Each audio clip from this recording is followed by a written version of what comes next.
Bonjour, bienvenue sur Morning Data Chat, des conversations d'experts sans artifice. Chaque semaine, je reçois des experts de la data et de l'intelligence artificielle qui nous racontent comment ils transforment leur organisation. Aujourd'hui, je reçois Aurélien Barthes.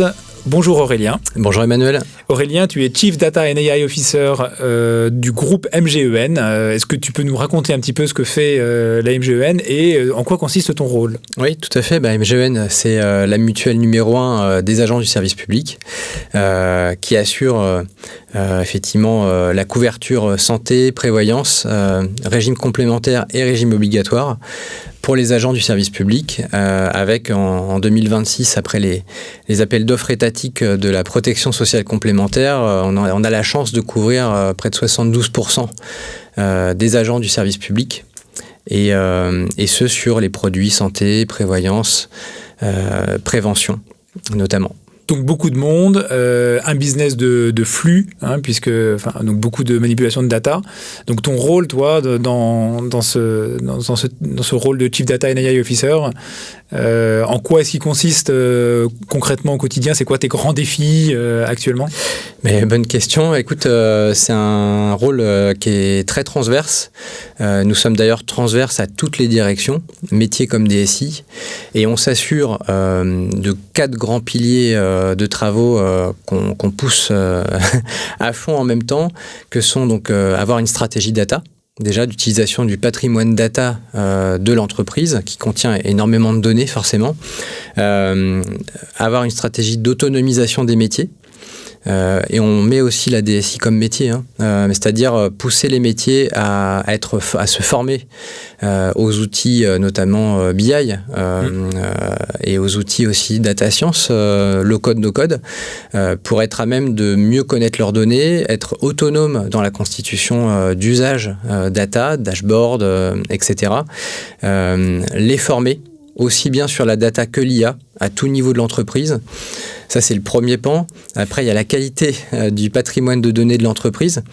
On est une entreprise maintenant aussi collective, avec le besoin d'avoir des reportings réglementaires, des reportings aux employeurs, sur la qualité des SLA, sur les comptes de résultats.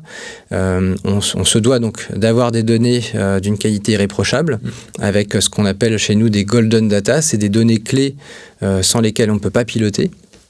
Et ça, ces données clés, ce sont nos boussoles pour tracter la mise en qualité, la surveillance du patrimoine qualité. Alors, on va parler justement de cet aspect un peu qualité de données. Merci. On va l'aborder sous un angle qu'on a déjà un petit peu abordé sur ce podcast, sur cette chaîne. C'est le sujet du knowledge management et donc de la donnée, pas forcément la donnée structurée, mais la donnée non structurée. En fait, c'est un sujet qui nécessite beaucoup de partage et d'interaction parce que c'est un sujet assez nouveau. Ouais. Et d'ailleurs, à ce propos, quand on parle de partage, je crois que tu voulais nous parler de quelque chose que tu as lancé récemment pour favoriser ce partage au sein de la communauté data en France. Écoute, je te remercie Emmanuel de permettre de communiquer aussi sur ce sujet. Je suis super heureux avec un petit groupe de CDO amis et aussi fou que moi d'avoir créé donc une association, l'association nationale des Chief Data AI Officer et Analytics Officer de France, donc l'ANCDAO. C'est une association loi 1901 qui a pour but finalement d'avoir un réseau d'entraide entre CDO de la place, avoir un réseau d'échange aussi sur des sujets développés ensemble. Et pourquoi pas aussi avec d'autres associations, d'autres entités en transverse, des sujets qu'on n'aurait pas forcément le temps de développer dans des événements où nous voyons entre CDO. Mais l'objectif, c'est, par ce réseau d'entraide, prendre le temps de travailler des sujets de fond qui nous tiennent à cœur et qu'on n'a pas le temps de travailler comme ça tous les jours habituellement. C'est une super initiative qui d'ailleurs est chère à mon cœur, puisque quand j'ai créé ce podcast Morning Data Chat, il y a cette volonté de faire un peu cette open source du savoir. Je pense que c'est important aussi pour la souveraineté française, quelque part, parce que si jamais on partage nos bonnes pratiques, en fait on sera meilleur collectivement et du coup on aura un meilleur usage à la fois dans la maîtrise des technos mais aussi dans les bonnes pratiques de mettre en œuvre pour éviter de faire faire des bêtises. Ouais. Donc bravo pour donner de ton temps et créer et animer cette communauté. Merci de la mettre en lumière. Et puis, c'est quelque chose qu'on va co-construire, on va construire avec les CDO. Et l'objet, c'est, comme je te dis, c'est vraiment de travailler tous ensemble. Parfois, on a des entreprises qui peuvent être concurrentes, mais l'idée, c'est que quels que soient les corps de métier et les différents types d'entreprises, on a des sujets qui reviennent et qu'on a en commun. Et des problématiques communes aussi. Et c'est ça qu'on va être amené à échanger. Canon. Alors, rentrons un peu dans le vif du sujet. Donc, je vous parlais à knowledge management. Ouais. Pourquoi est-ce que tu voulais parler de ce sujet quand on a préparé un peu ce podcast? Alors écoute, tu vas me trouver toqué, mais je t'ai dit les 2 premiers piliers, la stratégie et la qualité. Et alors justement, les 3e et 4e piliers vont faire référence à notre sujet, c'est qu'il n'y a pas de qualité de données sans un réseau de référents. Donc c'est la gouvernance des données qui va reposer sur des relais data. Et cette qualité de données, elle est au service du 4e pilier qu'on développe, c'est les usages data et IA. Eh bien, le knowledge management dans tout ça, je suis vraiment super heureux que tu me donnes l'opportunité d'en parler parce que c'est comme les travaux d'ailleurs data IA, c'est un vrai travail d'équipe. Le knowledge management, c'est quelque chose de très ancien qui n'a pas attendu l'IA pour voir le jour. Enfin, sur les données non structurées, j'ai plutôt tendance à penser qu'on s'en est pas trop occupé sur les 20 dernières années. Eh bien, écoute, c'est pas faux, mais j'ai eu la belle surprise, quand je suis arrivé il y a 3 ans chez MGEN, de découvrir que MGEN, ça faisait 13 ans qui faisait du knowledge management. Alors ça fait 13 ans depuis aujourd'hui ou ça fait 13 ans quand tu es arrivé? Ah, ça faisait 13 ans de quand je suis arrivé. Quand tu es arrivé, d'accord. Qui travaillait sur le sujet, il s'était doté d'un outil qui a changé, mais aujourd'hui, il y a une équipe en centrale qui gère la connaissance d'entreprise avec des fiches de connaissances et un outil de knowledge management. Quand on parle de connaissances d'entreprise, on parle de quoi à la MGEN? C'est quoi qu'est-ce qu'on trouve dans ces fiches? C'est une bonne question. En fait, ces fiches vont être de plusieurs domaines. Il y en a de mémoire 11 grands domaines, mais en gros, ça va toucher, bien sûr, sous la forme de fiches non structurées, mais quand même, c'est de l'annonce, c'est du déstructuré, mais structuré quand même, tu vois. Il faut que tu nous expliques cette partie-là. Ça va toucher les produits de l'entreprise, les garanties, les processus de gestion de la relation client, bref, tout ce que du réglementaire aussi peut-être un peu. Du réglementaire, bien sûr. Ouais. Bref, tout ce que tu peux trouver et mettre à disposition sur un site internet, sur un espace personnel, mais tout ce dont aussi peuvent avoir besoin les équipes pour bien traiter, bien gérer la relation client. D'accord. Et la vie des contrats, en fait.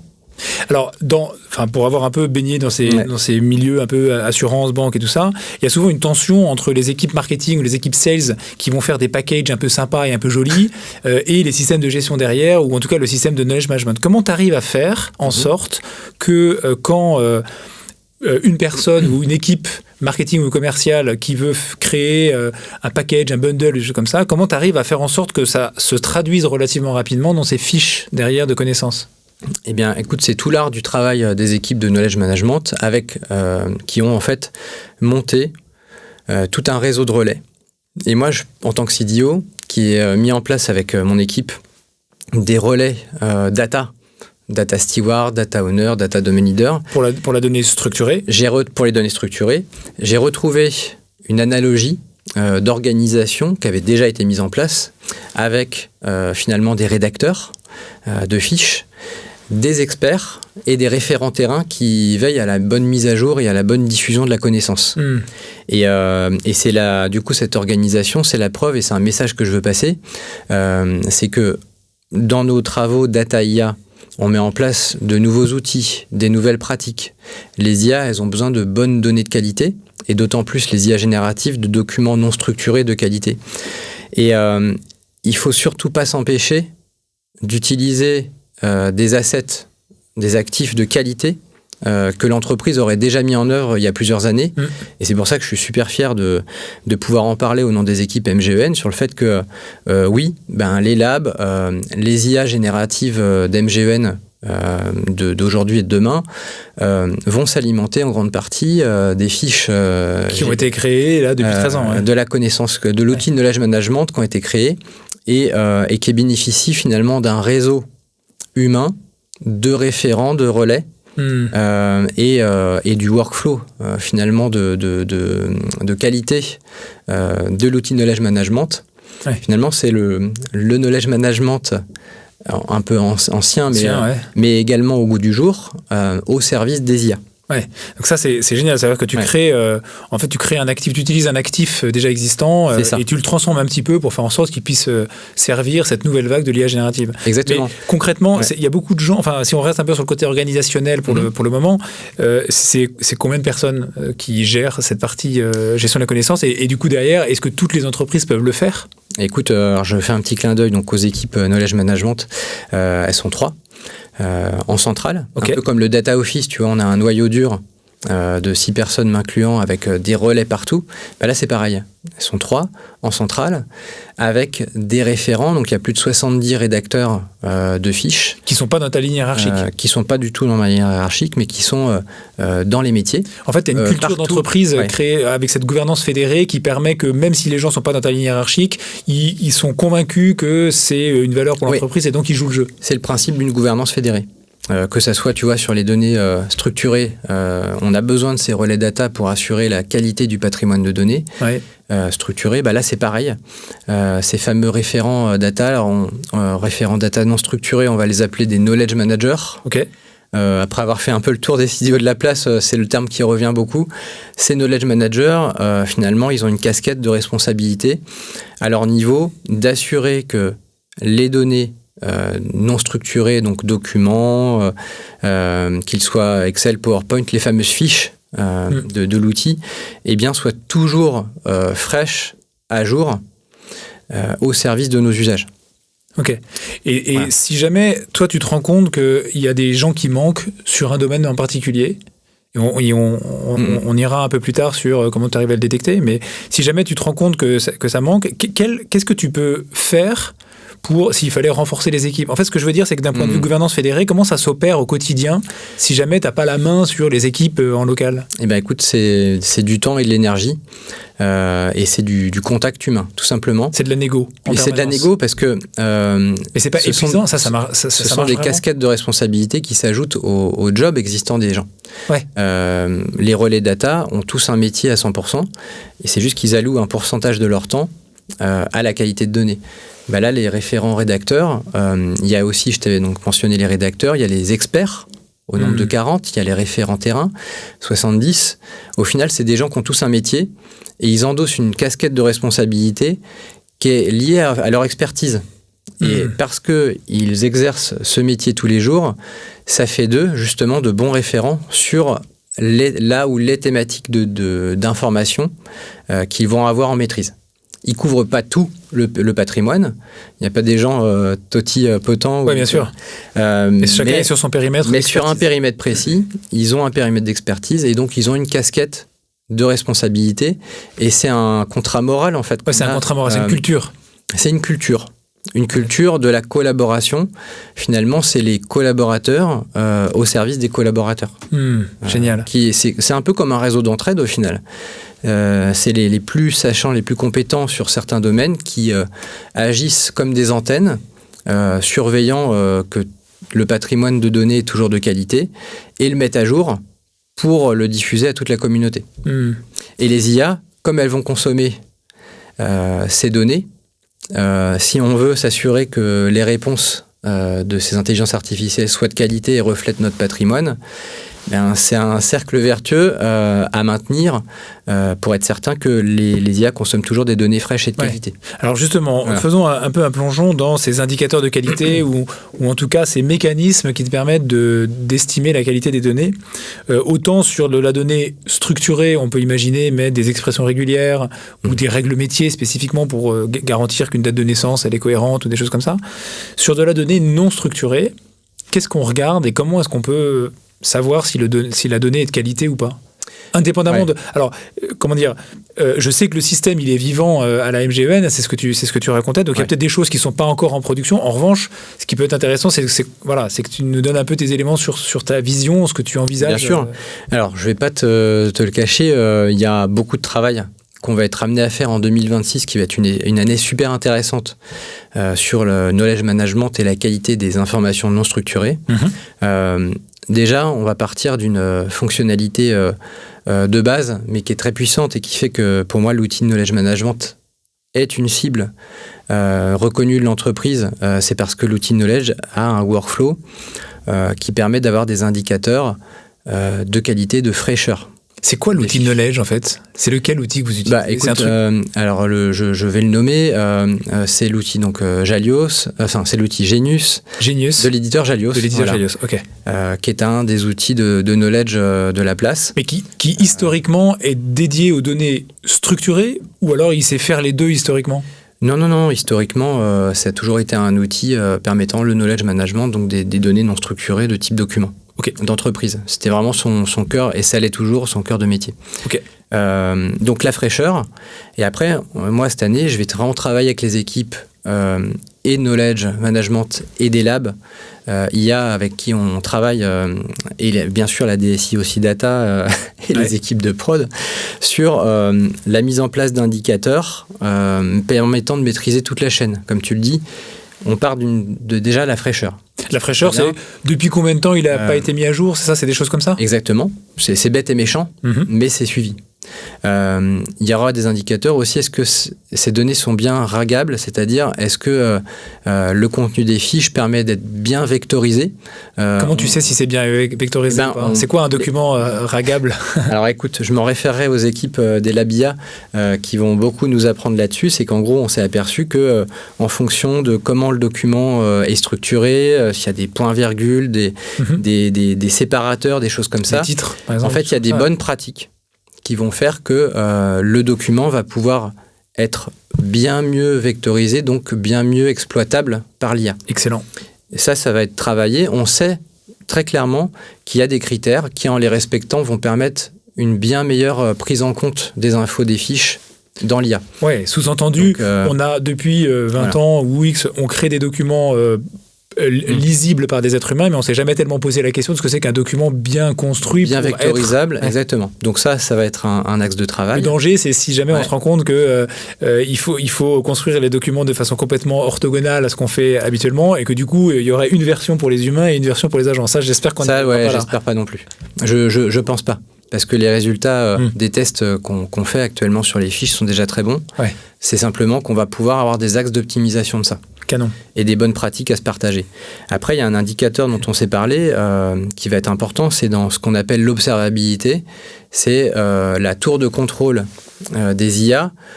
Il y aura bien sûr des garde-fous humains qu'on va garder. On garde toujours l'humain dans la boucle, puisque il y aura des PO, donc les fameux Product Owners IA, et même des référents terrain qui surveilleront, tu vois, tous les jours que les réponses des IA sont appropriées. Mais on va aussi mettre en place des garde-fous techniques avec les équipes DSI qui permettront d'avoir un socle, comme on dit, d'observabilité. On va suivre, et il y aura des tests forcément de non-régression de performance pour veiller à ce que les IA donnent toujours des réponses qui sont en phase avec les fiches qui ont permis de les éduquer. Ouais, alors tu as deux problématiques. Est-ce que la réponse est en phase avec la fiche, et est-ce que le contenu de la fiche est effectivement la vérité qu'on souhaite voir. Et ça, pour ce point-là, j'ai pas la réponse, mais ça sera à travailler, ou si tu lâches, je serai preneur. Non, mais c'est déjà, je pense que c'est justement le point clé. Après, la fraîcheur est un élément intéressant là-dedans. Ouais. Est-ce que tu regardes aussi le nombre de fois ou la fréquence à laquelle le document est utilisé ? Ça fait partie d'indicateurs qui sont suivables dans l'outil Knowledge, et qui font partie forcément des points d'animation de la communauté. Ouais. Ce sont des choses qui sont... C'est des fonctions natives, tu vois, un outil de Knowledge Management.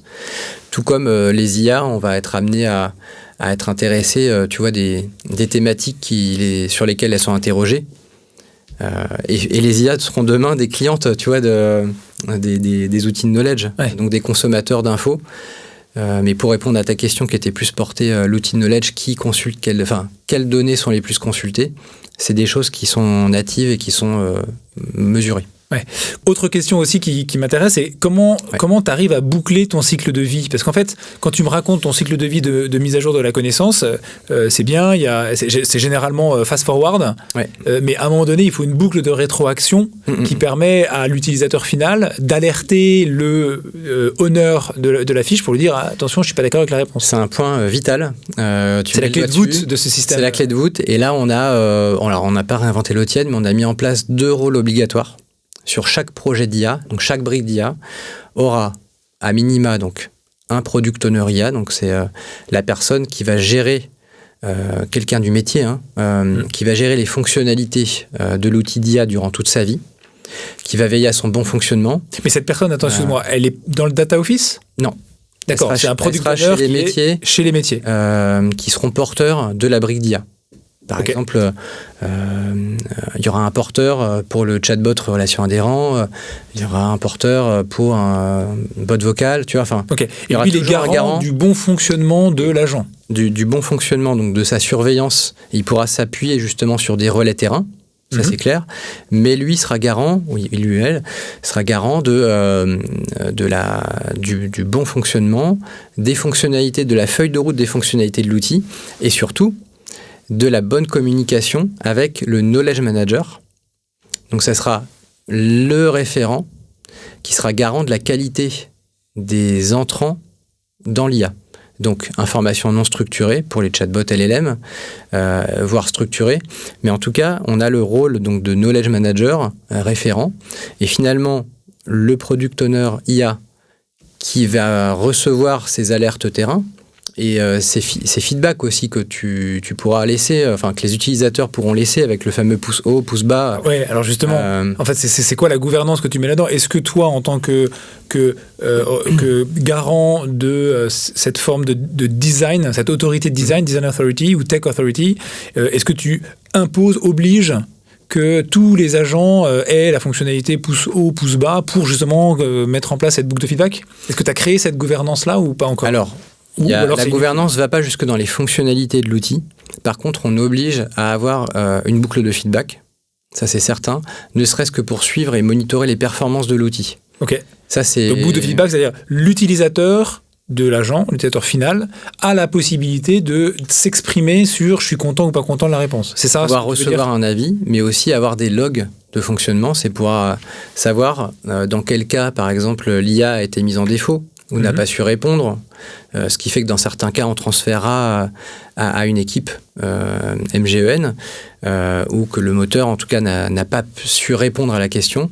Tout ça, dans la gouvernance, c'est obligatoire qu'il y ait un suivi. Parce que les IA, tu le sais, comme tout le monde, elles commencent leur vraie vie quand elles sont sur la route, en production, et c'est là qu'il faut suivre. Ouais. Donc, feedback des utilisateurs, feedback technique automatique, quand on sait que l'algorithme d'IA n'aura pas su bien répondre, avec une prise en compte par un humain qui est notre référent IA, le product owner IA, qui sera en lien avec le knowledge manager, donc la personne en charge des informations non structurées et structurées qui rentreront dans l'IA.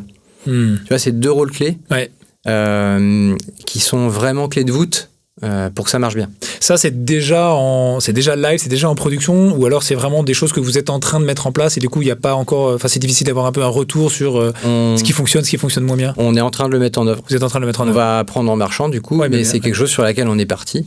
On a une gouvernance IA qui est opérationnelle. On est organisé, tu vois, entre acteurs de l'IA, DPO, SSI, la DSI, les labs, les métiers et même RH et responsables RSE. Ouais. Tout ce petit monde s'articule autour des IA. On est organisé et d'ailleurs on a une organisation d'amélioration continue puisque qui dit gouvernance humaine dit forcément des choses qui vont marcher, d'autres qui marchent moins bien. Carrément. Mais c'est déjà opérationnel et on va beaucoup apprendre cette année avec les nouvelles briques d'IA. Trop bien. Sur le terrain. Comment tu fais si jamais il y a un document qui change? Parce qu'en fait, tu as les fiches qui sont dans Genius, mais après tout ça, ça doit, j'imagine, être vectorisé quelque part pour être digérable directement par un agent. Comment ça fonctionne, ça? C'est automatique, c'est manuel, c'est... Écoute, c'est des fonctionnalités donc mises en place par nos équipes Labia DSI Data. C'est basé sur la mise à jour. En fait, le déclencheur, c'est la mise à jour. Tu peux avoir donc l'outil donc Genius Shalios qui sera une de nos sources principales. Lorsqu'une fiche s'est mise à jour, il y aura une surveillance qui est faite de toute mise à jour, et chaque mise à jour déclenchera du coup une revectorisation, donc une repréparation du contenu non structuré en info ingérable par l'IA. D'accord. Tout Donc comme les SharePoint, demain pourront être des sources d'alimentation des IA. Je pense aux assistants pour les collaborateurs. Ouais. Et là, pareil, toute mise à jour dans un SharePoint, techniquement, c'est déjà prouvé, est un élément déclencheur d'une mise à jour. Mais du coup, ça doit coûter hyper cher en termes de tokens, ça. Parce que, surtout quand tu es dans SharePoint, tu fais des sauvegardes, genre tu as 5 sauvegardes par minute. Si tu as quelqu'un qui travaille sur un PowerPoint ou des choses comme ça, et du coup, tu vas revectoriser à chaque fois? Eh bien, écoute, super question. C'est à l'étude. Les équipes des Labia, ils travaillent ardemment à étudier le comportement en nombre de tokens, des appels, des mises à jour donc aux IA, les mises à jour dans SharePoint, c'est quelque chose qui est à l'étude, j'ai pas encore le détail. Ouais. Et sachant qu'on a aussi une démarche de FinOps de pilotage du modèle économique des IA coût-gain qui est initiée, qui est en travail en collaboration avec les équipes du contrôle de gestion financier, ainsi que les équipes des labs, pour être à même de bien maîtriser, tu vois, les modèles économiques consommation-gain de ces IA. D'accord, sujet important aussi. Ouais. Un peu en lien avec la partie knowledge management, et on va terminer là-dessus. Est-ce que vous avez aussi travaillé sur des cas d'usage de Talk to My Data avec notamment du text to SQL ou la possibilité d'interagir directement avec des bases de données structurées? Bah écoute, là tu me parles d'un sujet qui fait rêver. Donc oui, c'est prévu d'y travailler cette année en collaboration avec les métiers, les équipes DSI Data. C'est dans notre feuille de route, on veut le tester. Je me suis forgé une conviction aussi en regardant beaucoup d'usages qui ont été mis en place sur la place. Aujourd'hui, ce que tu vois, c'est que ça fonctionne bien, ça nécessite des bons dictionnaires de qualité, et il y a aussi quand même un gros travail. Qu'est-ce que tu appelles des dictionnaires? Ah oui, des dictionnaires. Ça nécessite des dictionnaires de données qui sont de qualité. Ouais, exactement. Pour que l'IA soit à même d'aller chercher les bonnes données.